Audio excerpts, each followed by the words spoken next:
Public या कार्यक्रमामध्ये महायुती म्हणून काय असेल, काय सांगाल? कारण तुमचे विरोधक सुद्धा या ठिकाणी आलेले आहेत, ते देखील आपल्या सोबत आहेत. कशा पद्धतीने राजकारण असणार याबद्दल? नाही, एक तर युती धर्म या नात्यानं आमच्या नेत्या आदरणीय सुनेत्राताई वहिनी यांनी माहितीचा धर्म पाळून या ठिकाणी आपण जे माहितीचं काम आहे ते करायचा निर्णय घेतलेला आहे. आणि त्यामुळं एकंदरीत महायुतीच्या सगळ्या जी संख्या बघितली मतदारांची, तर कुठल्याही प्रकारची अडचण या ठिकाणी वाटत नाही. अतिशय चांगल्या पद्धतीनं राजाभाऊ राऊत हे या निवडणुकीमध्ये निवडून आलेले आपल्याला पाहायला मिळाले. खरं तर काँग्रेसने उमेदवार देण्याची घोषणा केलेली आहे, त्यांना ही जागा घेतलेली आहे. काय आव्हान असणार आहे? नाही, त्यांनाही शेवटी सगळ्यांनाच आपल्याला आव्हान करावं लागेल की बाबा उद्या आज शेवटचा दिवस आहे अर्ज भरायचा.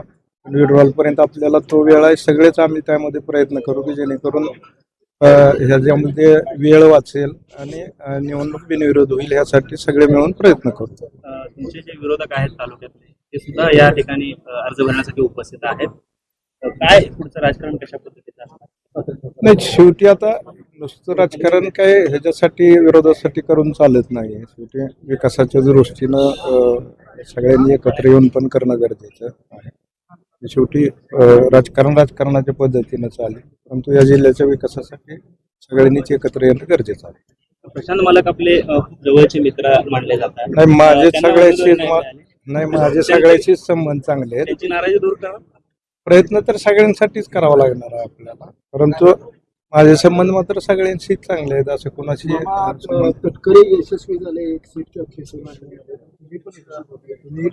कोणी सांगितलं मी इच्छुक होतो म्हणून? तुम्हाला मी म्हणजे कुठं तुम्हाला काय मिळालं मी इच्छुक होतो?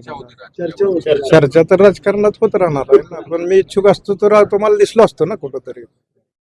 मी इच्छुकच नव्हतो आणि कधीच नाहीये. मी विधान परिषदेसाठी मी कायमची माझी भूमिका आहे की मला त्या सभागृहात जायचंच नाही, जनतेतनंच जायचंय, त्यासाठीच काम करतो.